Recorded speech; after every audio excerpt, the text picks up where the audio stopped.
প্রিয় শিক্ষার্থীবৃন্দ, আমাদের আজকের আলোচনার বিষয় ফুলের বিবাহ। লিখেছেন বঙ্কিমচন্দ্র চট্টোপাধ্যায়। ফুলের বিবাহ বিবাহ থেকে তোমরা গেস করতে পারতেছো যে এখানে বিয়ে নিয়ে আলোচনা করা হবে।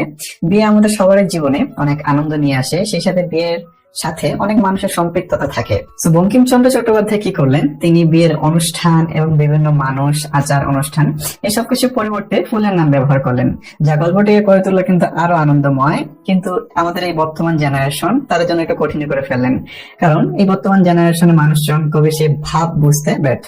তা আজকে আমাদের আলোচ্য বিষয় হলো এই ফুলের বিবাহ গদ্যটি। আমরা সবচেয়ে সহজ ভাষায়, মানে যতটা সহজে পারা যায় সেভাবে আলোচনা করব। তোমরা যেন পরীক্ষার খাতায় লিখতে পারো যে গল্পটিতে কি ছিল, অর্থাৎ কবি কি বোঝাতে চেয়েছিলেন।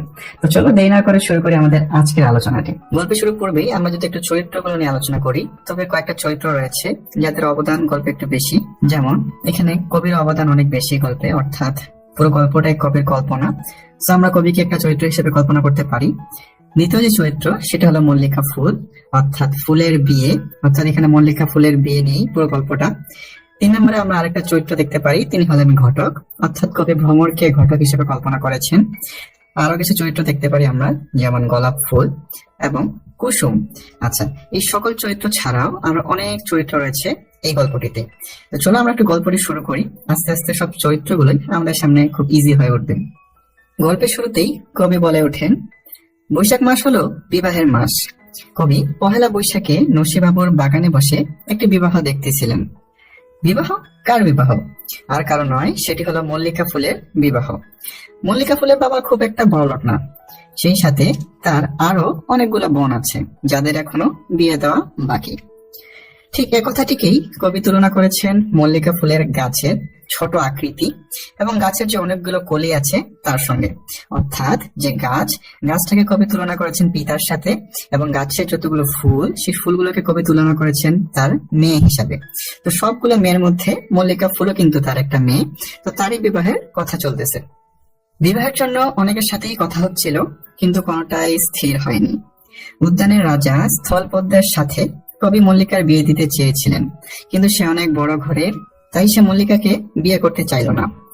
এখানে একটু তোমাদের জানিয়ে রাখি, পদ্ম এবং স্থলপদ্ম দুটোই কিন্তু আলাদা আলাদা ফুলের গাছ। স্থলপদ্ম সাধারণত মাটিতে হয়ে থাকে এবং উচ্চতা কিন্তু অনেক উঁচুতে হয়, অর্থাৎ ফুল গাছের যে উচ্চতা সেটা বেশ একটু বড় হয়ে থাকে। আর যে পদ্ম কিন্তু পানিতে হয়। আশা করি তোমরা সবাই জিনিসটা বুঝতে পেরেছো। আচ্ছা, সে যাই হোক, আমরা একটা গল্পতে ফিরে আসি। উদ্যানের রাজা স্থলপদ্মের সাথে কবি মল্লিকার বিয়ে দিতে চেয়েছিলেন, কিন্তু সে অনেক বড় ঘরের, তাই সে মল্লিকাকে বিয়ে করতে চাইল না। জবা অবশ্য রাজি ছিল, কিন্তু সে যে অনেক রাগী, তাই মল্লিকার বাবা তার সাথে তার বিয়ে দিতে চান না। গন্ধরাজও পাত্র ভালো, কিন্তু দেমাগ একটু বেশি। ঠিক এমন সময় ঘটক এলো মল্লিকা গাছের কাছে। সে ঘটককে কবি কল্পনা করেছেন ভ্রমর হিসেবে। ভ্রমর গুনগুন করে এসে বললেন, মেয়ে আছে? মল্লিকা গাছ বলল, হ্যাঁ আছে। ভ্রমর মেয়ে দেখতে চাইলে মল্লিকা লজ্জা পায় এবং মুখ থেকে ঘোমটা খুলে না। বৃক্ষ, অর্থাৎ এখানে মল্লিকার বাবা, ভ্রমরকে বলল, তুমি একটু অপেক্ষা করো, আমি আমার মেয়ের মুখ দেখাবো তোমাকে। মল্লিকা দিদি এসে তাকে বুঝাইতে লাগলো যে মুখ না দেখালে বর আসবে কি করে। শেষে সন্ধ্যায় স্নিগ্ধ স্বভাবে মল্লিকা মুখ খুলল। ভ্রমর মল্লিকার রূপে মুগ্ধ হলো এবং বলল, কন্যা গুণবতী বটে, ঘরে মধু কত? অর্থাৎ ভ্রমর বলল, ফুলে কতটা মধু আছে যা তার আহরণের জন্য উপযুক্ত। বৃক্ষ বলল, অর্থাৎ মল্লিকার বাবা বলল, চিন্তা করো না, হিসাব করে ঠিক বলে দেব। এটি বাস্তব জীবনের পাত্রপাত্রীর গুণাগুণ যাচাইয়ের এক রসাত্মক প্রতিচ্ছবি, যা কবি খুব সুনিপুণ ভাবে তুলে ধরেছেন। এবার ভ্রমর বলল, আমার ঘটকালিটা? গাছ, অর্থাৎ মল্লিকার বাবা, শাখা নাড়িয়ে বলল, তাও হবে। ভ্রমর বলল, ঘটকালির কিছু আগাম দিলে হয় না? ক্ষুদ্র বৃক্ষ, অর্থাৎ মল্লিকা ফুলের গাছ, বিরক্ত হয়ে বলল, আগে বরের কথা বলো, বর কে? ভ্রমর বলল, বর অতি সুপাত্র, তার অনেক গুণ। এসবের মাঝে কবি বলে উঠলেন, এসব কথোপকথন সবাই শুনতে পায় না, আমি কেবল দিব্য কর্ণ পেয়ে এসব শুনিতেছিলাম। কবি শুনতে লাগলেন। কুলাচার্য মহাশয় গোলাপের অনেক গুণগান শুরু করলেন।